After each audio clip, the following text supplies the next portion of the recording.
This is episode 67. And the topic of the day is the secret key to lasting love. And before we get started, please take a quick moment to subscribe to our show. Now let's get back to our recent happenings. So recently, our son and I, we went to a beach cleanup event that was sponsored by our parent participation preschool, and it was our field trip of the month. And so that was pretty interesting to learn about all the things that are being found during these beach cleanups and the things that are found in the ocean and just like more educational. And so I thought it was just really interesting. And a lot of people start to make stuff with these recycled items that they find during these cleanups. And it's pretty cool. It's a pretty amazing what they can even make with these. So I thought it was pretty cool. And yeah, it was pretty cool. We made our own sand sifter. So that was really cool. Did you find any nice colored glass? I did find glass, like Yeah. glass shards, like small glass shards. So be careful out there. There may be glass because I think I found 2 to 3 pieces of just small little glass shards. So it's scary at the same time. Yeah, I go to the beach very regularly, almost every day, get some sun and ground myself in the ocean. And yeah, I see broken bottles. Luckily, usually those broken bottles are smoothed out by the sand and things like that with the Okay, waves. okay. Yeah. But if it was a fresh broken glass, that's Oh, quite yeah. dangerous, Oh, right? So yeah. yeah, you have to be careful. Yeah, definitely. And yeah, we saw a lot of balloon scraps Yeah. from popped balloons and stuff. Uh-huh. Yeah, mostly those. Nothing too, but I know some other people found cigarette butts and whatnot, Okay. which also is unpleasant to find too. But Right. the glass can really hurt you too. Okay, cool. Yeah. That's awesome you guys got to do that. Yeah, it was cool because it teaches the kids at a young age to treasure their environment, Yeah. to really Mhm. care for their environment, the environment that they're living in, because this is what they're going to be breathing. This is what they're going to be are surrounded by. So Right. early education and a seed hopefully was planted in our Yeah. son Yeah. to clean up. I think it has because I take him out to have a outing with daddy on the weekend, right? Mhm, mhm. And when we went out to eat, our son, he dropped food on the ground. And instead of just leaving it there, he picked every piece up and then threw it in the trash can. And I didn't have to tell him anything. Oh, that's And I awesome. thought that was really awesome. That's so cool. Yeah, so let's get into the topic of the day, which is the secret key to lasting love. Ooh, please tell us that secret. I Uh, want to know that secret. yeah. So the secret is being able to hold space. And so, what is holding space? So, holding space for your partner refers to the intentional act of being fully present and empathetic and supportive while allowing your partner to you give them the emotional space to express themselves authentically. So, what does that mean? And also involves creating the safe and non judgmental environment where your partner can share their thoughts and feelings and experiences without any fear or criticism or any interruption. So, how does this look? What exactly is this? This pretty much means, first of all, you have to put your phone down so that there is no screens or technology involved. Like you are fully present for your partner. And something that is really important is for both partners actually to be able to check in and make sure that they're in a good spot, like good space. If that makes sense. If you're having like a terrible day, it's probably not a good time to hold space for your partner. It's going to probably trigger you here and there. So it wouldn't be a good time for you to be able to hold space. So really the first question is, are you able to hold space for me? So that's what you would ask your partner. And your partner would reply with a yes or no, or maybe some other time, depending on how they're feeling, right? But let's say, And that's really important because holding space requires you to be open to what your partner is saying. And what your partner is saying, most likely you're not going to like it because that's the whole point, right? That's the whole point of holding space. It's because your partner may have some issues with the relationship, or usually if you look down deep into it, it becomes that it's the person needing to vent. They have things that they need to resolve, right? Mhm. But again, it's a lot of stuff might come out. So you want to just be conscious of that and make sure that you're not in a bad state yourself, that you can't hold space for your partner. Yeah, exactly. That would be like the first thing that you would probably have to think about before holding space for anyone. And it involves actively listening. Let's just go into what is needed. So, first of all, you are creating the safe environment for your partner to vent, verbal diarrhea, whatever their thoughts are, right? And so that environment needs to be safe. You shouldn't be in an environment where you're actually physically not safe. Let's say something's happening outside and you don't feel safe. Like, And don't do it while you're driving. yeah, yeah, probably not the best. Yeah. You should probably be at home or wherever you're comfortable. A quiet space Yeah, on quiet the space. couch No one can together. interrupt you. There's no one that could interrupt you. And so you want to probably do it in a space like that. And you also want your partner to feel safe as well. You want to make sure you're both safe. And so that you can express your emotions fully, right? Because again, like Tama was mentioning, this is probably something that your other partner that you're trying to like let them know, they probably don't want to hear that type of stuff. So the person holding the space, if that's you, you probably don't necessarily want to hear all this stuff. And Yeah. And so really, number one is respecting their emotions and respecting their space and respecting whatever they have to say. There's no judgment. Like I said in the definition, like there's no judgment with what they are needing to say to you. And try not to take it too personally as well.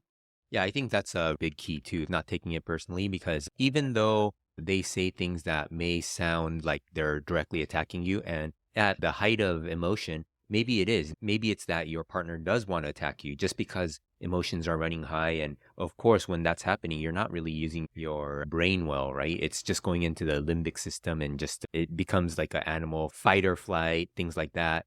And things that person doesn't mean most likely will come out. And being okay with that, and whatever they're saying, being able to be open to it and listening with empathy, like Akko was mentioning.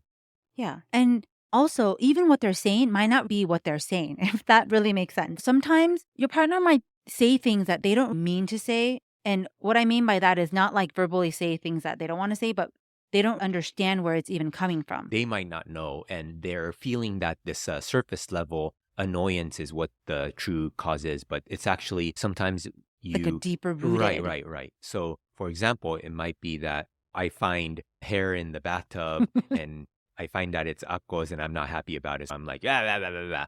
But that might not be it. That actually might not be the reason that I'm angry because, that small thing, it's just a trigger Mm-hmm. for something bigger. Maybe it's that I felt bad that she said something at an earlier date, maybe Mm-hmm. a day before, maybe she said something that I felt hurt by. And then there comes along her hair in the tub and I get triggered and I start to go blah, blah, blah, blah, blah. But so it's actually requires a little bit of sleuthing, like being a detective too.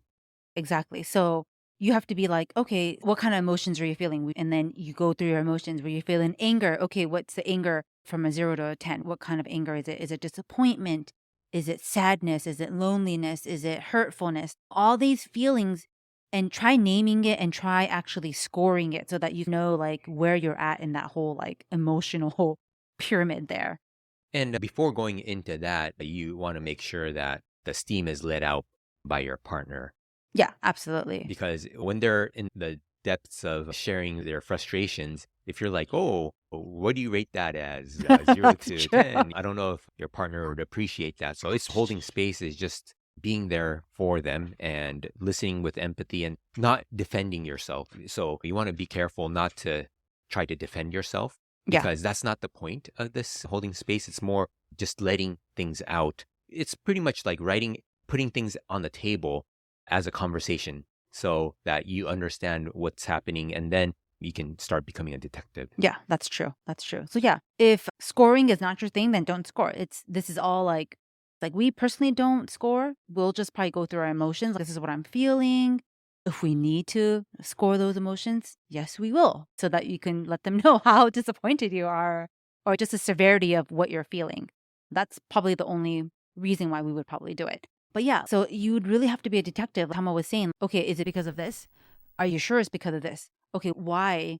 Or is it because of this? If you know like why, you can always voice out, oh, is it because of this? And it's because this was said or that was said or whatnot. Yeah.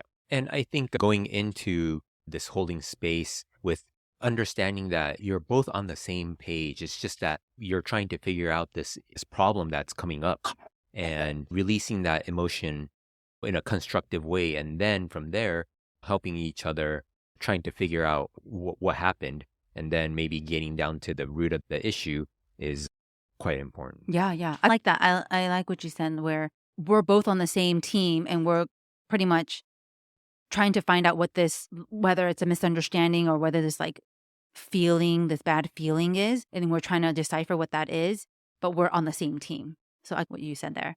And so yeah, and above all that, if you're being triggered by what your partner is saying, you can call a timeout. Hey, you know what? We got to stop right there. Like I'm being triggered. Hold on. And then when you hold on, take 3 deep breaths so that you guys just both ground yourself a little bit more during that situation. And then the person that called the timeout is the person that's going to be speaking next because obviously, they need to let something out as well. But I would take precaution using your timeouts because it's really a session where you're holding space for your partner, not your partner holding space for you. So if it needs to be done, it needs to be done. But if you don't need to interrupt, because it is a way to manipulate the situation as well. So if you don't need to interrupt, then try not to interrupt as much as possible because you're trying to respect what they're trying to say. You're trying to respect their feelings, respect what they're needing to say. Yeah. And for timeouts, I think an important one to consider is to get more clarity. So you can call timeout to ask about a certain thing that you're confused about or want to make sure that you've understood it correctly. And another kind of subtle but very important detail is for you to not create something that makes the situation worse. So if you're listening to something and this is something the mind does, so just being aware that you don't want the mind to make it worse than it really is by when you're listening to it. There are times where the mind, what it does is will hear something. Let's hear something and just make it even bigger in Oh, the yeah. person holding the space's mind, and making sure that you don't do that. Just being really grounded and stable, and not letting your mind go crazy and start getting riled up, Oh, right? yeah. Oh, yeah. I have to say, it's so easy to do that. So holding space, it truly takes a lot of effort and energy because you're doing everything you can to just hold it, to bring yourself together, hold your space, and hold your partner's space. So it really takes a lot of maturity to do this. And so you always bring everything that you need to bring so that you can actually help yourself hold the space for your partner. Because essentially, it's your relationship being on the line. So bring everything you need so that you can hold space for your partner because this truly takes a lot of energy and a lot of effort during your beginning sessions of these Right. holding Yeah. spaces. And it takes a lot of courage too, because there's going to be a lot of things that you might not want to hear. Hmm. And being courageous enough to be okay with that. And think about it. This is all a journey towards a better relationship, right? And this is what it takes to continue to improve your relationship. And you look back at it a year later, 2 years later, you'll see how much benefit it has had for you and your partner. Oh, absolutely. This is like next level growth with your partner because you're pretty much knowing what your partner's thinking. And it's truly a way to really grow your relationship. Yeah, and another thing that I want to say about that is when you're holding space, you don't want to tighten up. So this kind of goes into more of your inner state where, obviously when someone's saying things about potentially you that you don't like or things that you don't want to even hear, you will tend to tighten up. Literally, physically, you might close up physically, you might make a fist, you might feel tightness in your chest, things like that.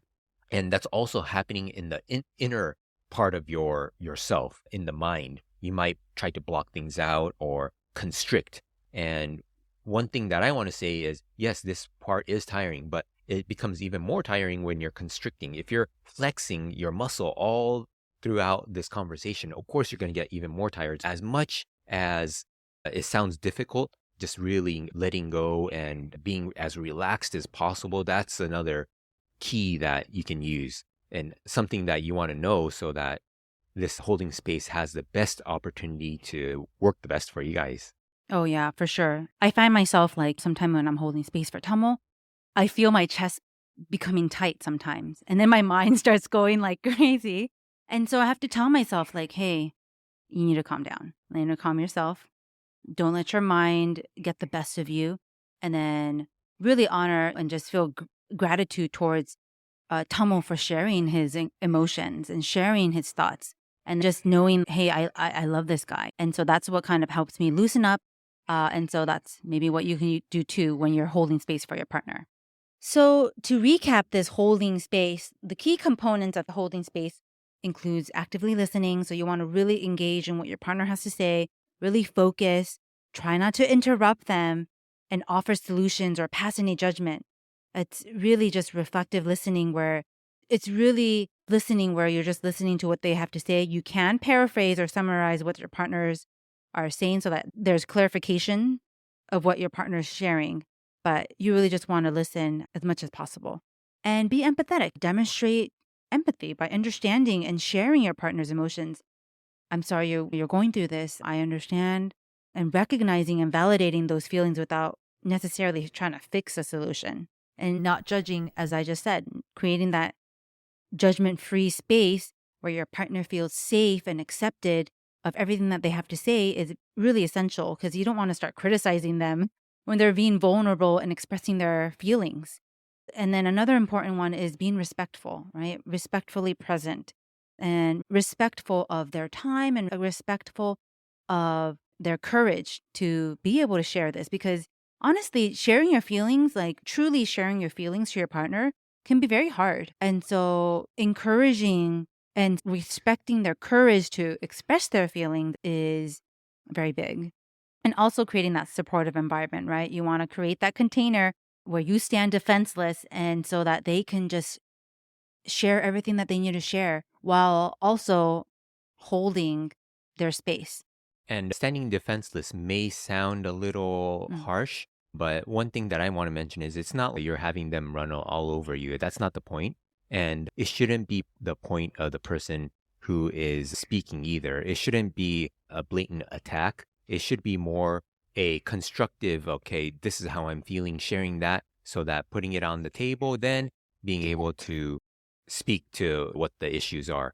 And with that said, I also want to say for the person who's holding space, there also is a need to be present, like Aqua mentioned, and not spacing out, zoning out, or like going into your mind to think about something else, maybe like what you're going to have for dinner or things like that. You just want to be really present and being there, no rolling your eyes or weird things like that. Just really being there and just being the stable foundation for your partner to express and share what they're feeling. And again, I think it is an important thing to mention that the one speaking shouldn't be an attack. It Yeah. should be more expressing how they're feeling and possibly why they're feeling that.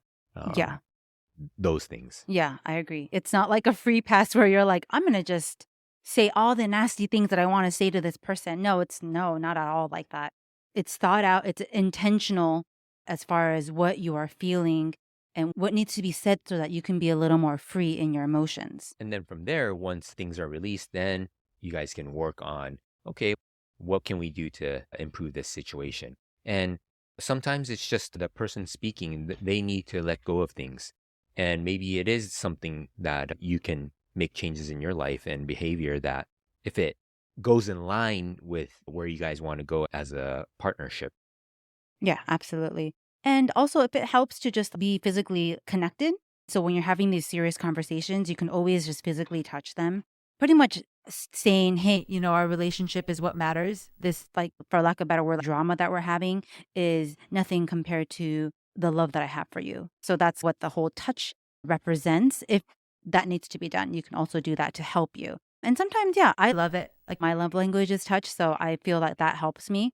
And so I'm usually connected with Tamo. I would say majority of the time when we do hold space for each other, I am connected physically with him, whether it's like a foot or an elbow or whatever. Yeah, yeah. And for me, I'm not necessarily the physical type. Sometimes you just have to make that concession, and that's still totally fine. If it's gonna improve the situation that much more, do what it takes. And yeah, sometimes it's her putting her leg on my leg. It could be something simple, depending on the situation. So if you think this episode is helpful for other parents, please share it. And if you haven't, please take a quick moment to subscribe to our show. And the question of the day is holding space. What are your thoughts on holding space? If you have done it, we want to know. And if this is the first time hearing about holding space, what kind of triggers did you feel listening to this relationship technique? We love to hear from you. Please come say hi by commenting on our website by going to akkoandtamo.com and clicking on the podcast tab. And we're also on Instagram at Akko and Tamo. So come say hi. All right. Take care. Okay, bye.